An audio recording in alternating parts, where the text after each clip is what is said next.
Bismillahirrahmanirrahim. Assalamualaikum warahmatullahi wabarakatuh. Alhamdulillahirabbil alamin wassalatu wassalam ala asrofil anbiya'i wal mursalin wa ala alihi wa sahbihi ajmain amma ba'd. Para santri sekalian, alhamdulillah pada hari ini kita bisa bertemu lagi di pelajaran Bahasa Indonesia kelas 8. Sebelum kita mulai pelajaran, ini masih banyak yang belum mengumpulkan tugas.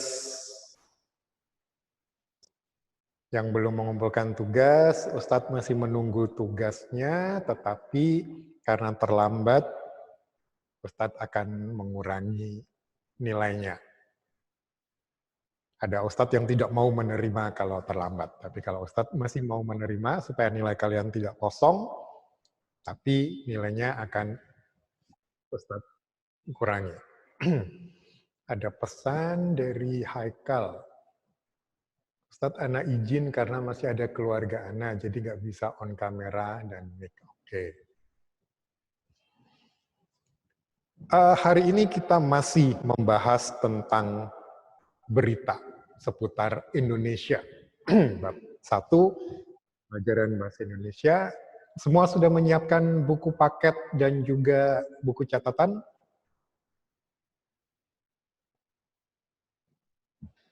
Dan videonya tolong dinyalakan semua.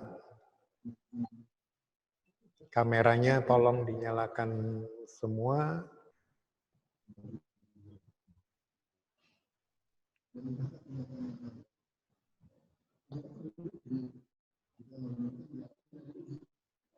Kalau pekan lalu kita membahas tentang unsur-unsur berita. Hari ini insya Allah kita akan membahas tentang aspek-aspek tanggapan terhadap berita dan juga tentang struktur sebuah berita. Baik, coba bukunya dibuka di halaman 10. Halaman 10, buku paket.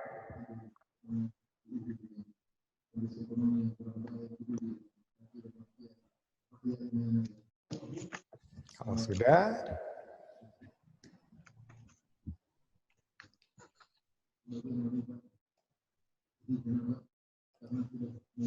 Ustadz akan share PowerPoint. Nah,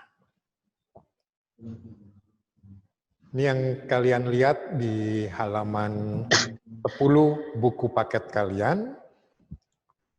Kita hari ini akan membahas tanggapan terhadap berita. Bagaimana kita menanggapi sebuah berita. Dari diagram yang ada di buku kalian dan juga yang ada di layar, di situ ada 2 aspek yang bisa kita tanggapi dari sebuah berita. Aspek pertama adalah isi atau struktur dari berita itu, dan aspek kedua adalah bahasa yang digunakan oleh berita tersebut. Dari isi atau struktur berita, kita bisa memberi tanggapan terhadap yang pertama adalah kebenaran dari berita itu. Tidak semua berita itu 100% benar. Makanya sebagai seorang muslim, kita perlu tabayun terhadap sebuah berita. Kalau mendengar sebuah berita, jangan langsung dipercayai. Jangan ditelan mentah-mentah. Tapi cek dulu kebenarannya. Kita tabayun dulu, terutama kalau menyangkut seseorang, kita tabayun ke orang tersebut, benarkah berita ini seperti yang sudah diberitakan. Kalaupun berita itu benar, kita perlu melihat sisi yang lainnya. Maksudnya sisi yang lainnya, karena sebuah berita itu bisa disampaikan oleh seseorang berdasarkan pandangan dari orang tersebut. Nah, ketika menilai sebuah berita, kita harus objektif. Semua sumber harus kita tanyai. Jadi, berita ini apakah disampaikan secara objektif atau tidak. Selain kebenarannya, juga objektivitasnya. Kemudian, hal yang kedua adalah kelengkapannya. Apakah berita ini disajikan dengan lengkap? Tidak ada hal yang ditutup-tutupi. Contoh, ada kejadian si Amir membunuh seekor cicak. Itu kenyataannya. Tetapi yang ditampilkan di berita menjadi si Amir membunuh. Apakah benar si Amir membunuh? Benar. Tetapi beritanya tidak lengkap. Karena ternyata yang dibunuh adalah cicak. Bukan manusia.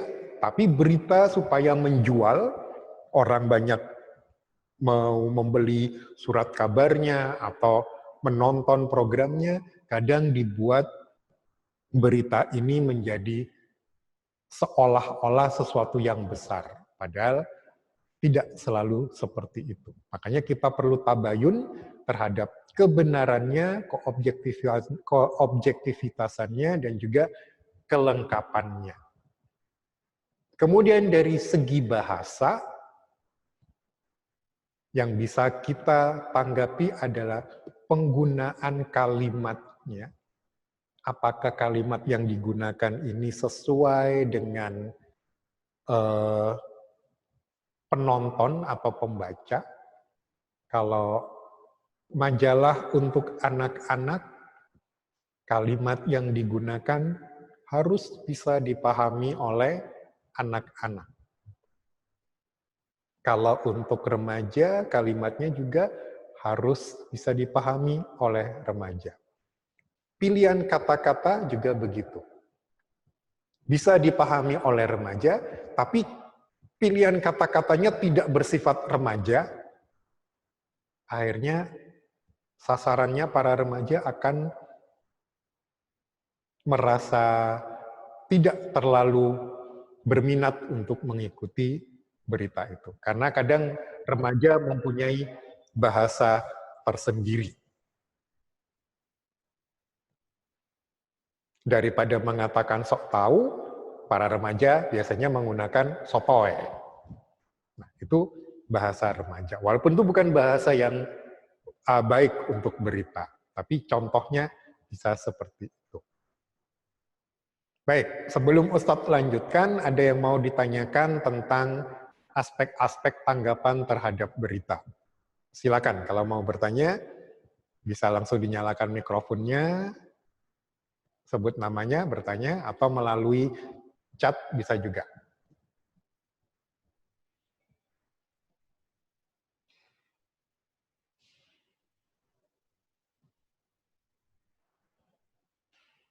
Tidak ada yang bertanya?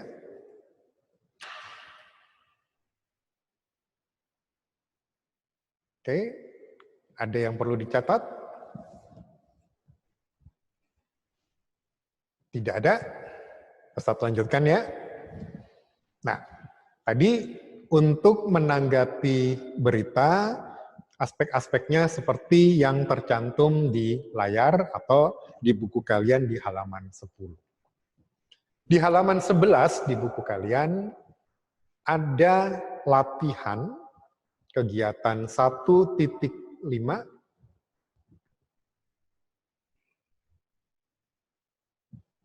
Kegiatan 1.5 di buku kalian tentang menanggapi sebuah berita. Manakah contoh tanggapan yang berkaitan dengan isi suatu pemberitaan? Kalau nomor 1 sampai 5 itu merupakan tanggapan terhadap isi, kalian beri tanda centang. Ustadz kasih waktu 5 menit untuk mengerjakan di buku kalian. Silakan.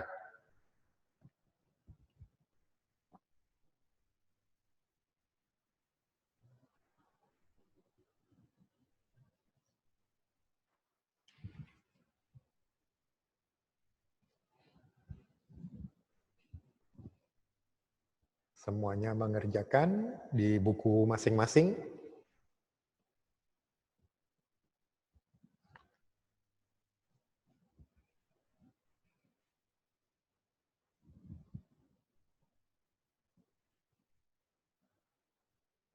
Ini dari Oka, Ustadz Ana nggak pernah dengar berita. Maksudnya tidak pernah dengar berita, itu berita dari televisi mungkin.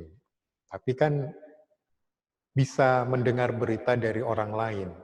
Bisa juga membaca berita dari surat kabar. Mendengarkan berita itu cukup penting supaya kita tidak ketinggalan terhadap informasi. Terutama untuk kondisi saat ini, kita perlu mendengarkan berita tentang penyebaran COVID-19. Jadi kita bisa tahu bagaimana menghindari, bagaimana mengobati, dan lain-lain. Itu biasanya ada di berita.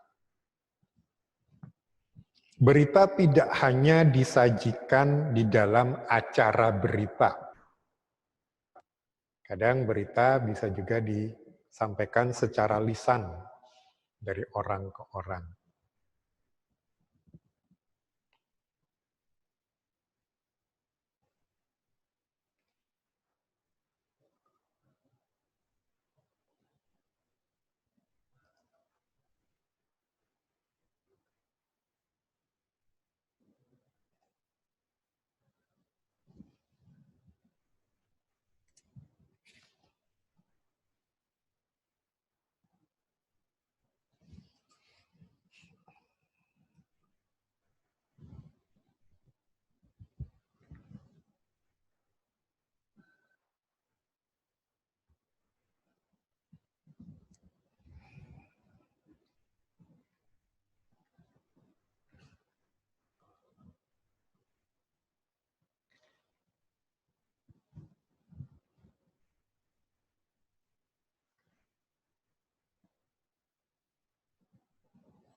Ini tugasnya tidak dikumpul, tapi dikerjakan di bukunya. Setelah ini kita diskusikan. Kalau tugas yang kemarin itu dikumpul ke WA Ustadz. Masih banyak yang belum mengumpul.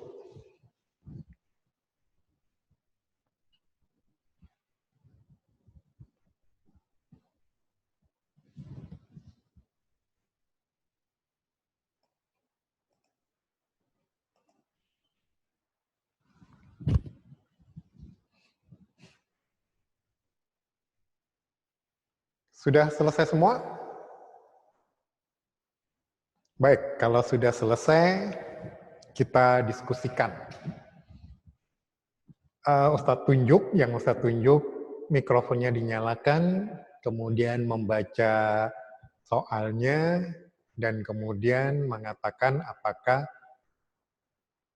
kalimat itu merupakan isi atau tidak. Jadi jadinya isi atau tidak. Baik, yang pertama, Muhammad Zaidan, nomor 1.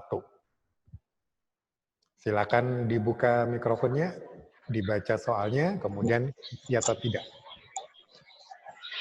Nah, informasi yang disampaikan berita itu berbelit-belit, banyak pengulangan kata yang disebabkan pendengar bingung. Jawaban Nana, benar. Benar, isi. Ridho, setuju atau tidak?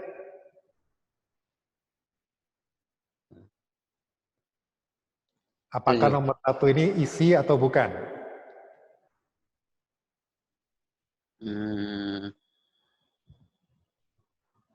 Nah, ya. Ya.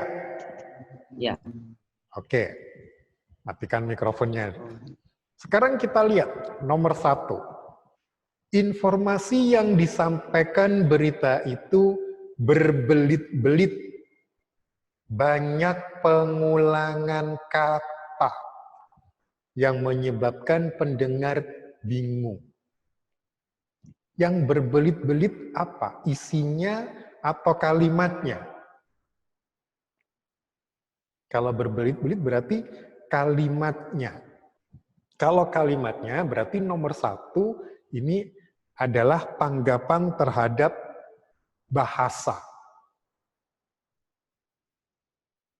Kenapa? Karena bahasanya berbelit-belit, kemudian menggunakan kata yang berulang-ulang. Jadi nomor 1 bukan isi, tapi dari segi bahasa.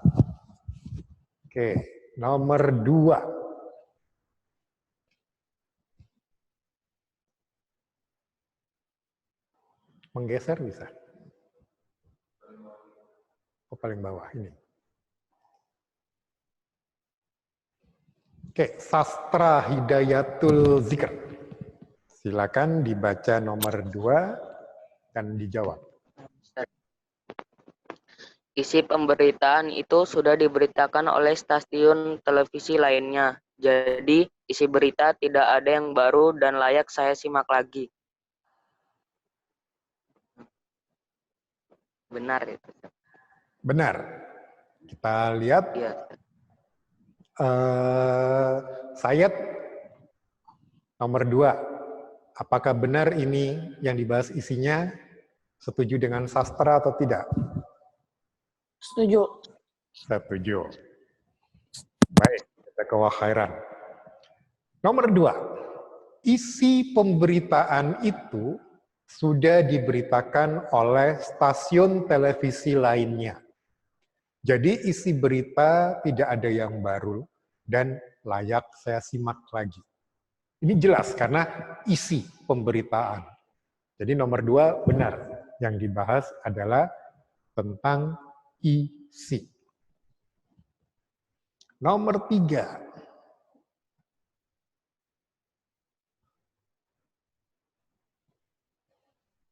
Muhammad Faris. Silakan dibaca dan dijawab. Berita itu hanya menginformasikan peristiwa negatif, seolah-olah dunia horor dan menakutkan. Apa tidak ada informasi lain yang membuat dunia menjadi lebih indah? Menurut Ana, itu isi. Isi. Benar. Benar, isi. Baik, saya tanya pendapat dari Muhammad Reza Akbar. Yang nomor 3, setuju dengan Faris atau tidak? Muhammad Reza Akbar. Nomor 3. Apakah benar itu isi?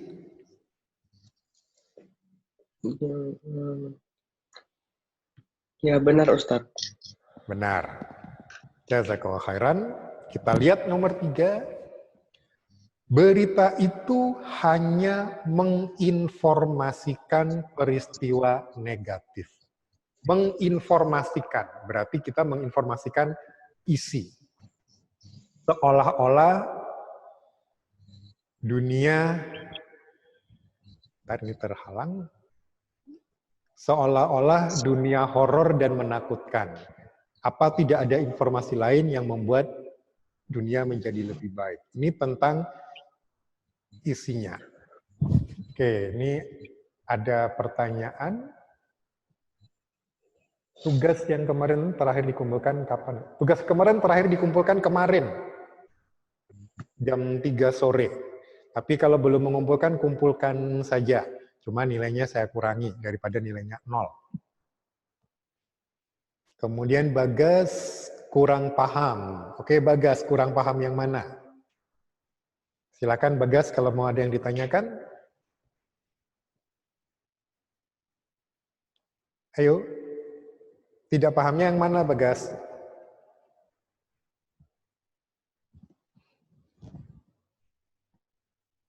Atau saya Ustadz ulang semua ya.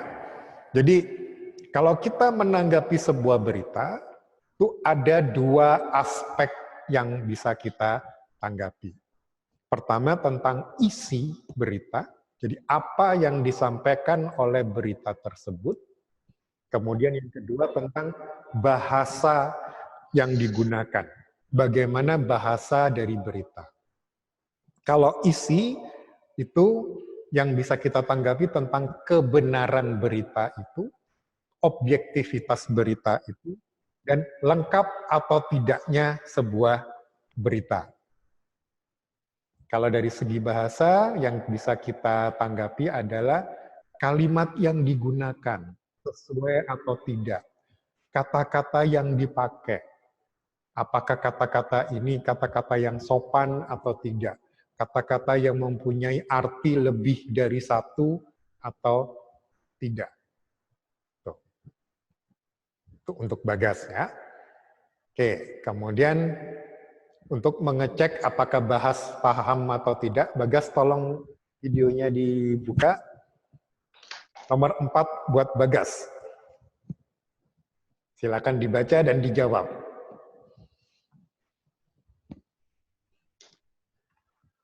Berita itu tidak pantas disimak oleh kalangan Tolong, anak-anak karena Bagas, banyak ungkapan kata dan vulgar. Tolong volumenya dinaikkan. Pelan banget kalau ini. Udah, Ustaz? Sudah, atau mikrofonnya didekatkan bisa?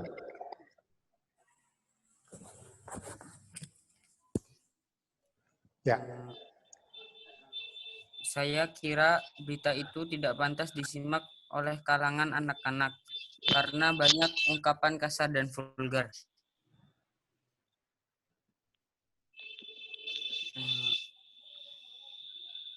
Isi atau bahasa?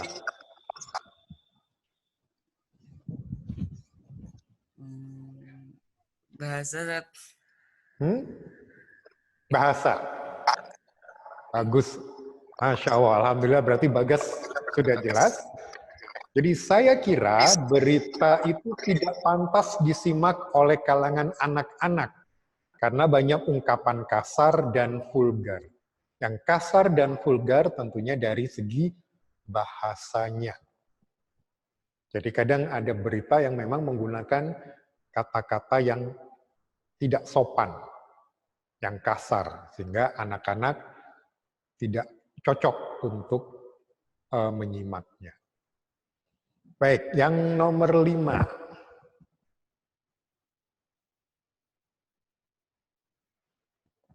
Fikri, silakan dibaca, kemudian dijawab. Fikri.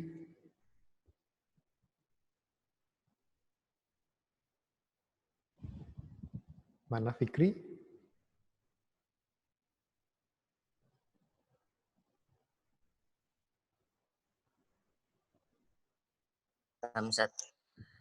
Ya, nomor 5. Dibaca, kemudian dijawab.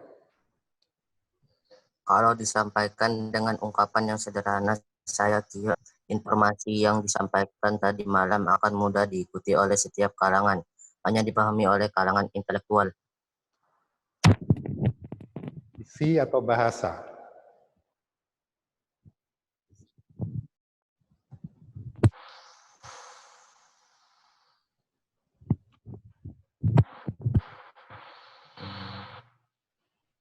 Fikri, nomor 5 tentang isi atau bahasa.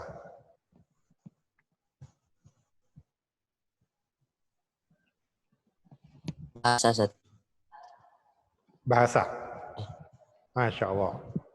Benar, nomor 5. Kalau disampaikan dengan ungkapan yang sederhana, saya kira informasi yang disampaikan tadi malam akan mudah diikuti oleh setiap kalangan. Hanya dipahami oleh kalangan intelektual. Ini karena bahasanya terlalu ilmiah, sehingga orang awam kurang paham terhadap isinya. Karena bahasanya yang menggunakan bahasa ilmiah, akhirnya isinya tidak bisa dipahami dengan baik. Masya Allah, berarti Ustadz anggap kalian sudah mulai paham tentang isi sebuah berita dan bahasa sebuah berita. Untuk lebih jelasnya, untuk mengetahui apakah ini isi atau bahasa, kita bisa menggunakan metode yang sudah Ustadz sampaikan pertemuan yang lalu, 5W1H. Kalau di buku kalian, coba dibuka bukunya di halaman 12 dan 13. Di buku halaman 12 dan 13. Menemukan struktur dan kaidah berita. Struktur berita atau isi. Isi sebuah berita itu meliputi apa, siapa, di mana, kapan, mengapa, dan bagaimana berita itu. Kalau mengenai isi. Kalau mengenai bahasa, itu nanti tentang kalimatnya dan kata-katanya. Tapi kalau isi, itu kita menggunakan kata tanya ini. Ada yang masih ingat? Kalau dalam bahasa Inggris 5W1H, kalau dalam bahasa Indonesia istilahnya apa? Coba Rafa. 5W plus 1H istilahnya dalam bahasa Indonesia apa? Rafa.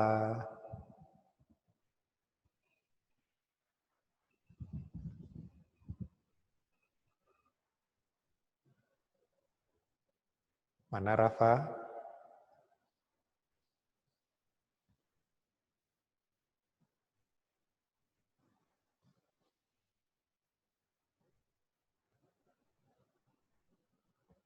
Rafa. Ya, orangnya di sininya ada, tapi videonya tidak dinyalakan. Video dinyalakan semua, kamera dinyalakan semua.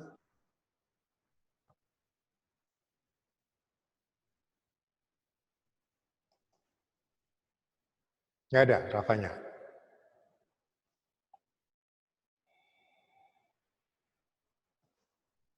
Nah, baru masuk kemana tadi Rafa?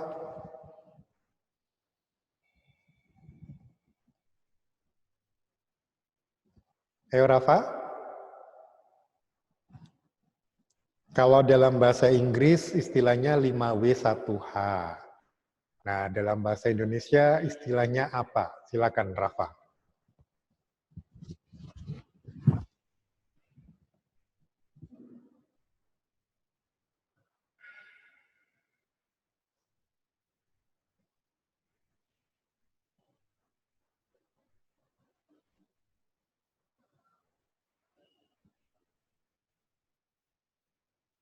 Rafa, nggak ada.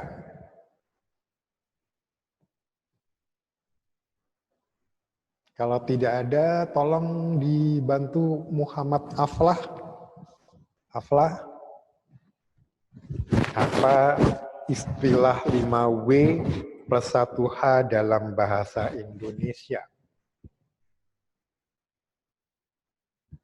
Rafa nggak pakai WiFi, jadi pakai apa?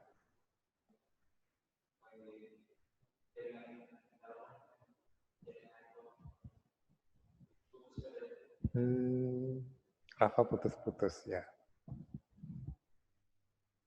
Afla?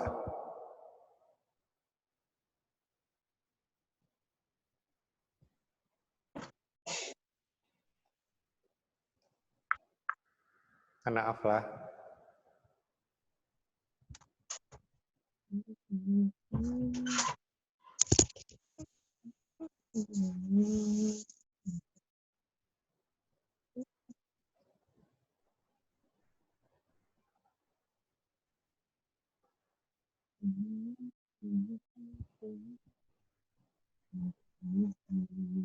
Mana Afla? Gak ada. Kenapa? Oh, nggak pakai kamera? Nggak apa-apa, suara saja, Afla.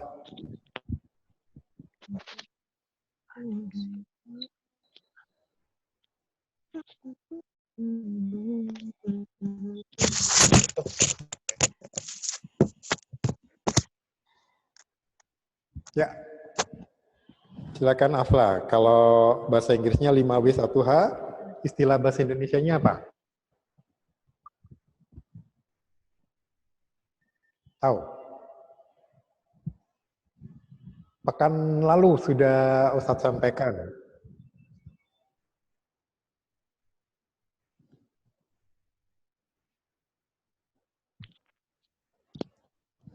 Nggak tahu. Yang tahu siapa? Nggak tahu, Ustaz. Adik sih. Adik Simba. Adik Simba. Adik Simba. Adik Simba. Mbak. Ya, istilahnya adik Simba. Di halaman 12 ada padahal istilahnya adik Simba.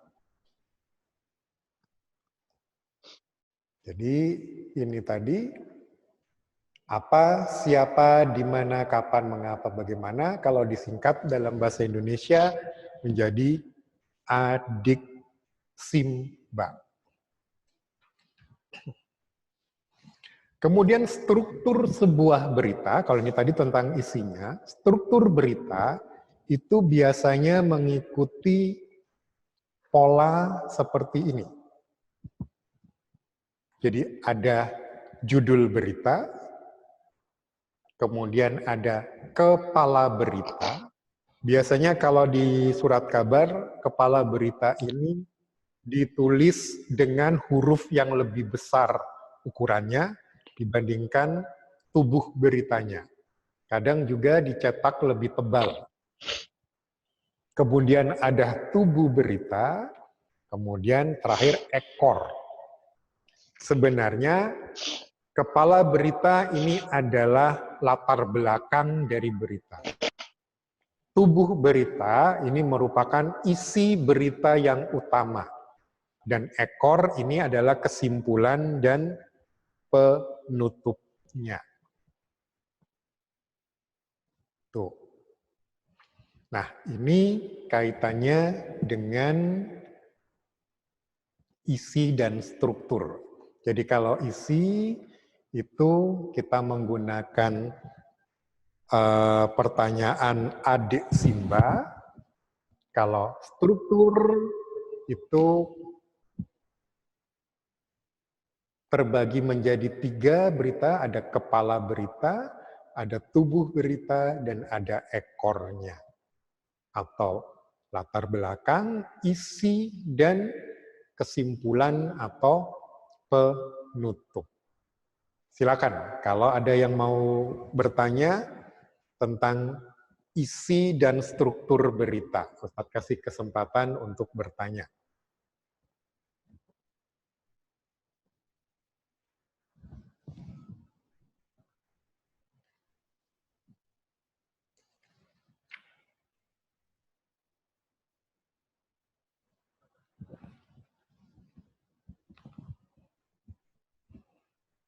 Kalau tidak ada, ntar ya lihat, Ustadz lihat di chatnya.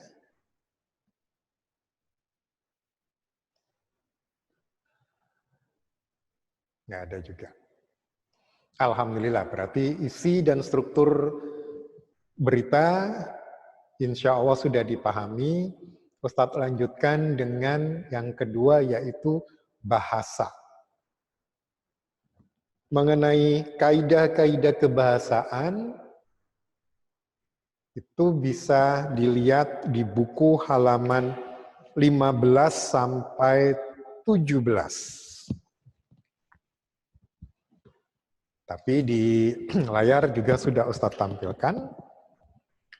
Jadi kaidah kebahasaan dalam mengkaji atau menelaah sebuah berita itu ada 6. Yang pertama, kaidah bahasanya, penggunaan bahasa bersifat standar atau baku. Waktu kalian kelas 7, Ustadz sudah menjelaskan tentang kata baku dan kalimat efektif. Dibuka lagi bukunya yang kelas 7. Jadi buku catatan dan buku paket kelas 7 jangan dibuang karena akan diulang-ulang terus. Jadi kaidah bahasa yang pertama adalah berkaitan dengan penggunaan bahasa yang bersifat standar atau baku. Bahasa baku, bahasa standar itu meliputi bahasan tentang kalimat efektif dan kata baku. Kalimat efektif sudah dijelaskan di kelas 7. Kalian buka lagi catatan, kalian pelajari. Tidak Ustadz ulang lagi, karena waktunya nggak akan cukup. Kemudian yang kedua, penggunaan kalimat langsung sebagai variasi dari kalimat tidak langsung. Kalimat langsung dan kalimat tidak langsung juga sudah Ustadz jelaskan di kelas 7. Kalian buka lagi catatannya. Kemudian yang ketiga, itu penggunaan konjungsi bahwa yang berfungsi sebagai penerang kata yang diikutinya. Berarti di sini menggunakan kalimat berita. Karena kita menyampaikan sesuatu yang bersumber dari orang lain. Jadi biasanya berita bisa mengatakan seperti ini.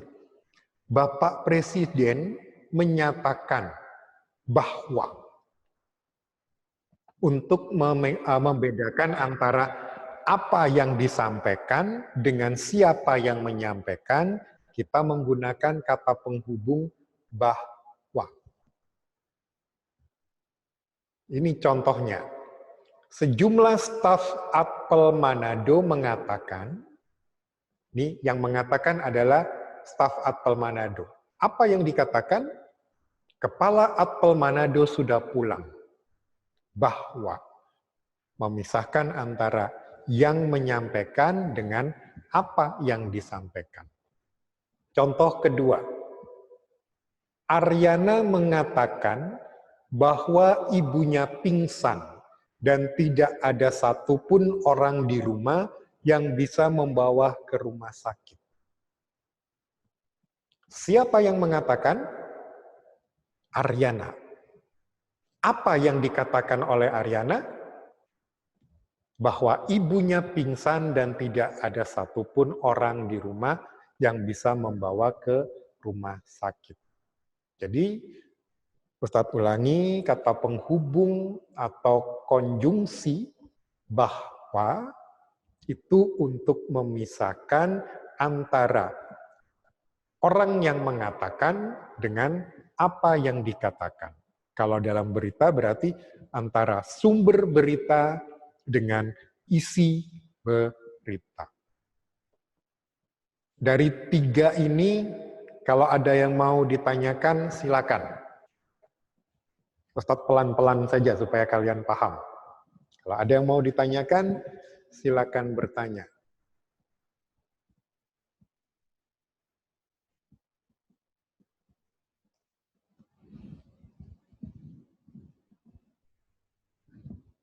Nih, ada yang izin ngecas. Harusnya sebelum pelajaran dicas dulu supaya baterainya cukup untuk pelajaran.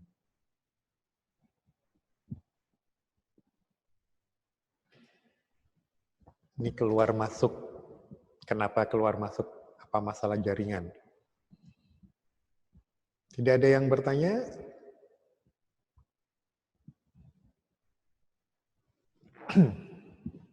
Kalau tidak ada yang bertanya, berarti Ustadz anggap paham ya. Dan Ustadz lanjutkan ke yang berikutnya. Kaidah yang keempat, kaidah bahasa yang keempat. Di sini tertulis penggunaan kata kerja mental atau kata kerja yang terkait dengan kegiatan dari hasil pemikiran. Hasil pemikiran. Jadi kata kerja yang berkaitan dengan hasil pemikiran. Contohnya, memikirkan, membayangkan, berasumsi, berpraduga, berkesimpulan, beranalogi, mengingat, menduga, mengira, yang berkaitan dengan kerja pikiran. Itu yang disebut dengan kata kerja mental. Berpendapat sama juga. Contoh di sini, mereka memikirkan solusi untuk bisa keluar dari peristiwa-peristiwa yang memilukan itu.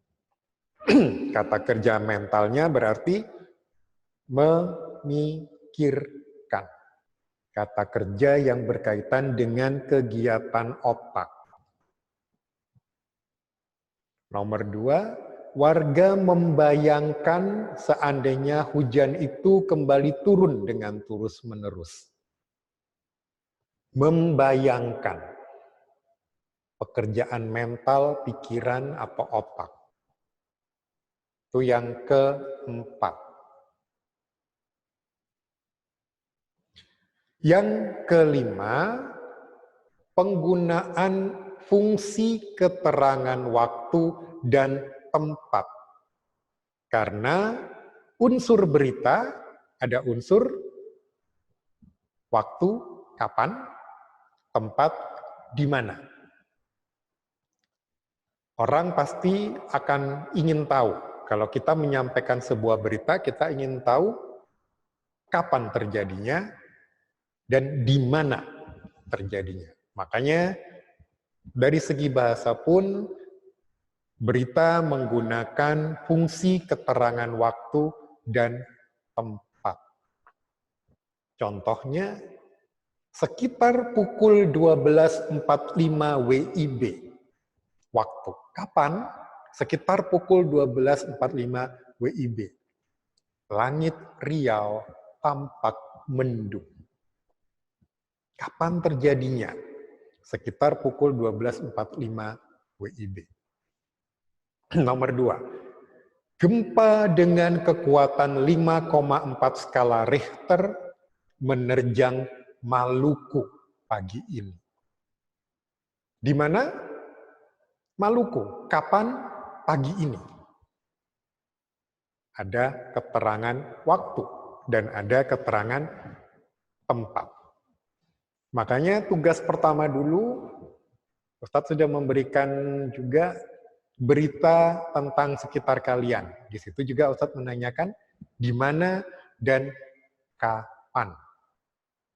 Karena merupakan kaidah bahasa yang kelima, menggunakan fungsi keterangan waktu dan tempat. Yang kelima, yang keenam, itu adanya penggunaan konjungsi atau kata penghubung temporal atau penjumlahan.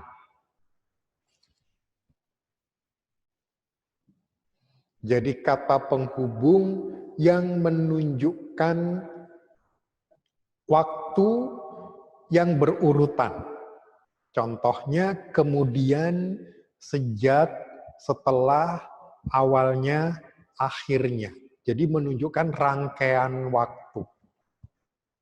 Karena sebuah berita yang baik itu disajikan dengan pola kronologis, mengikuti urut-urutan waktu. Yang terjadi pertama kali apa? Kemudian apa? Berikutnya apa? Selanjutnya apa? Jadi ada urut-urutan waktu. Contoh di sini, sekitar pukul 12.45 WIB, Sabtu 15 Maret 2014, langit Riau tampak mendung. Tak lama kemudian, hujan yang diharapkan semua masyarakat akhirnya pun turun. Hujan yang turun di siang bolong ini memang tidak terlalu deras. Di sini menjawab kapannya dan urut-urutan waktunya.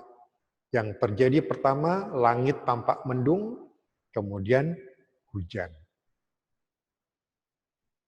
Contoh yang kedua, itu lokasinya masuk perkampungan. Jadi, kita melalui Jalan Fatmawati Raya, kemudian masuk Jalan Cipete, dan masuk Jalan Hajijian, kata petugas pemadam kebakaran Sudin Jakarta Selatan, Dendi. Namanya Dendi. Kalau kita lihat contoh pertama dengan contoh kedua mempunyai perbedaan. Ada yang tahu bedanya di mana? Contoh pertama dan contoh kedua itu mempunyai perbedaan. Apa perbedaannya? Kalau ada yang bisa menjawab dengan benar, Ustadz kasih tambahan nilai. Anak. Siapa? Anak satu. Mukhlas. Mukhlas. Silakan Mukhlas. Kalau yang di contoh pertama tuh menunjukkan waktunya yang 12.45. Kalau yang di contoh kedua tidak menunjukkan waktu. Apa yang ditunjukkan kalau yang kedua? Apa ya? Lokasi. Masya Allah, bagus. Berarti Mukhlas dapat tambahan nilai. Jadi contoh yang pertama itu menunjukkan urut-urutan waktu. Tapi contoh yang kedua menunjukkan urut-urutan tempat atau lokasi. Jadi urut-urutan itu bisa berupa urutan waktu, bisa urutan tempat. Mungkin kalian masih ingat pelajaran kelas 7 tentang deskripsi. Kalau kita mendeskripsikan waktu, berarti kita menggunakan urut-urutan waktu. Tapi kalau kita mendeskripsikan tempat, berarti kita menggunakan urut-urutan tempat. Nah, itu tadi 6 hal atau 6 kaidah kebahasaan dalam berita. Kalau mau diringkas di dalam sebuah diagram, seperti ini. Kaidah kebahasaan teks berita, menggunakan bahasa baku, menggunakan kalimat langsung, menggunakan kata sambung bahwa, menggunakan kata sambung temporal dan kronologis, kemudian menggunakan keterangan waktu, dan menggunakan kata kerja mental. Silakan dicatat, dan kalau ada yang mau bertanya, silakan bertanya. Ustadz kasih waktu untuk mencatat apa yang sudah Ustadz jelaskan dan bertanya.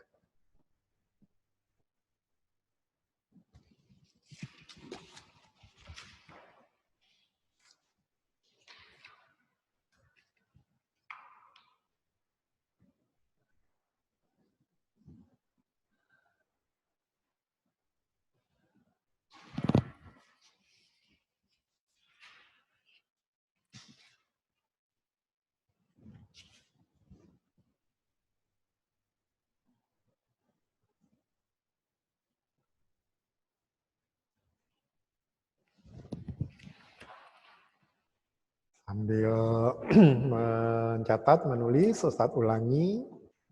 Jadi tanggapan terhadap berita itu bisa dilakukan dengan menanggapi yang pertama isi dan struktur berita, yang kedua bahasa berita.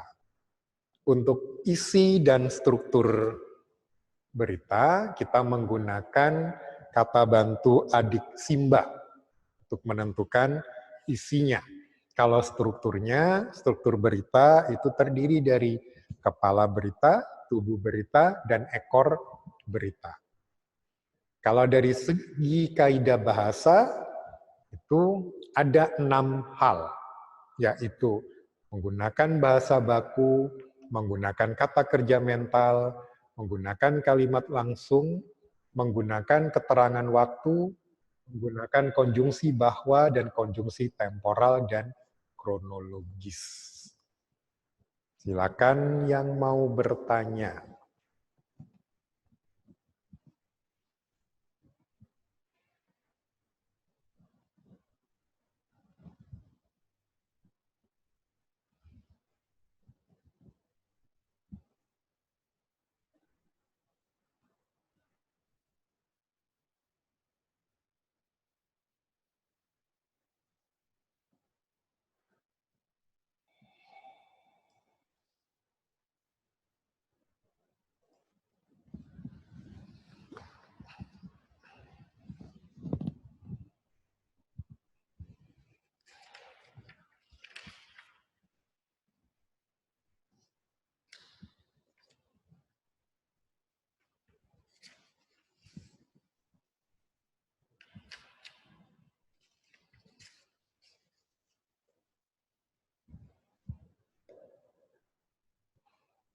Oke, baik, kalau tidak ada yang bertanya, nah dari tugas yang kemarin dikumpul tentang unsur-unsur berita, kita bisa menganalisis lagi tentang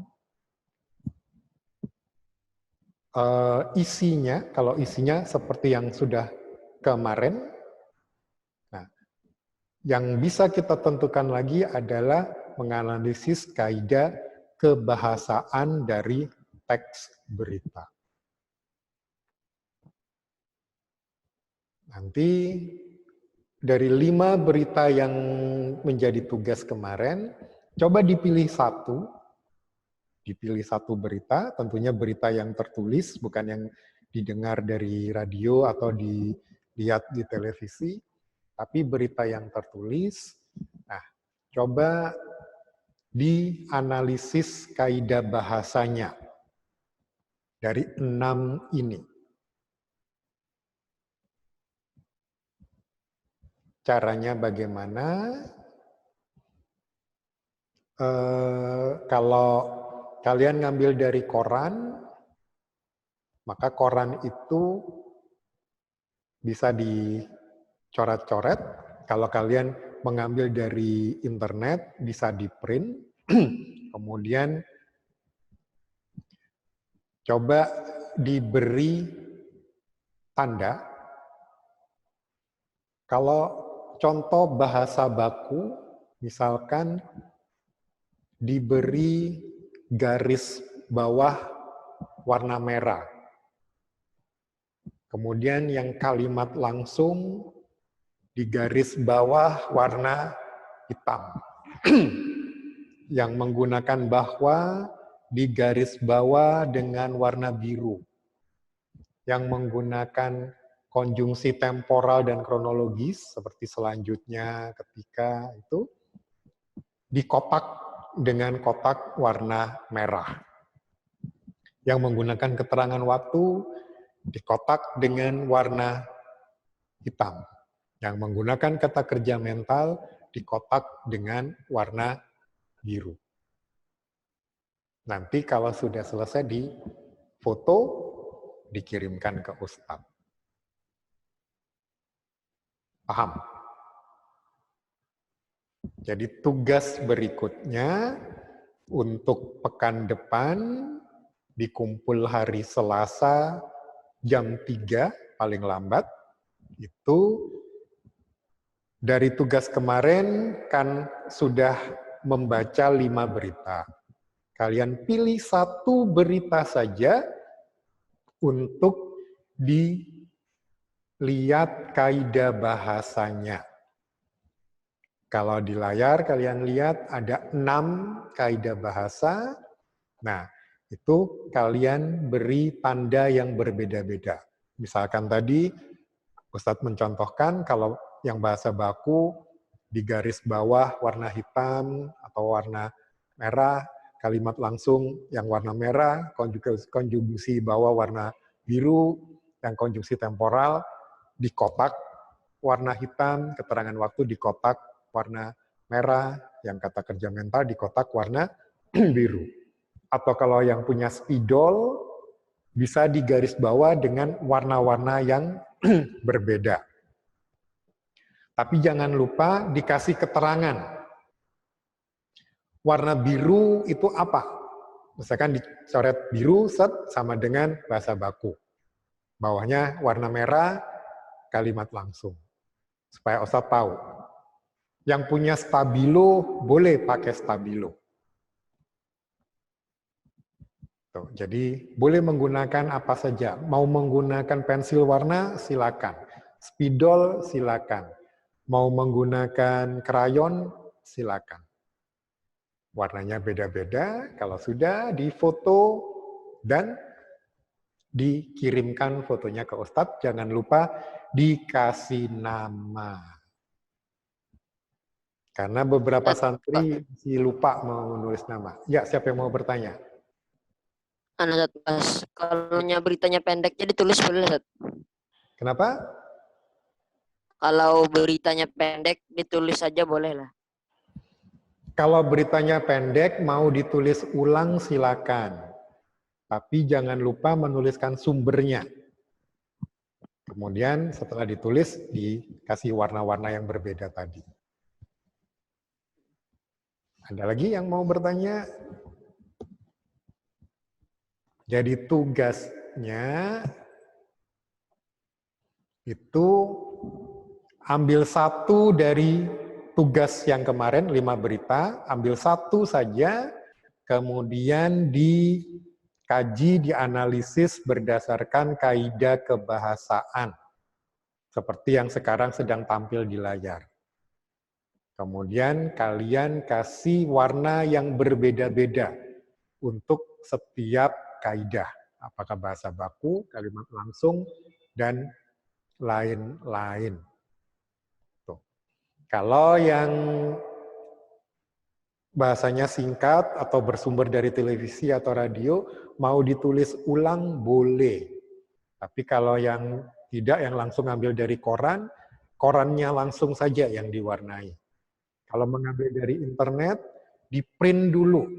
Kemudian print-printnya yang diwarnai.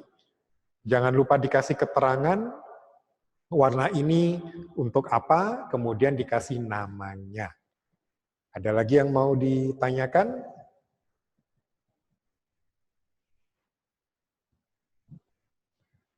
Paham semua tentang tugasnya? Alhamdulillah kalau paham, karena waktunya sudah habis, jadi Ustadz cukupkan sampai sekian. Tentang pengumpulannya, paling lambat Selasa pekan depan jam 3. Tuh. Ustadz cukupkan sampai sekian. Semoga apa yang sudah kita pelajari hari ini bisa bermanfaat bagi kita semua. Kita tutup dengan doa kafaratul majelis. Subhanaka wa bihamdik. Assalamualaikum warahmatullahi wabarakatuh.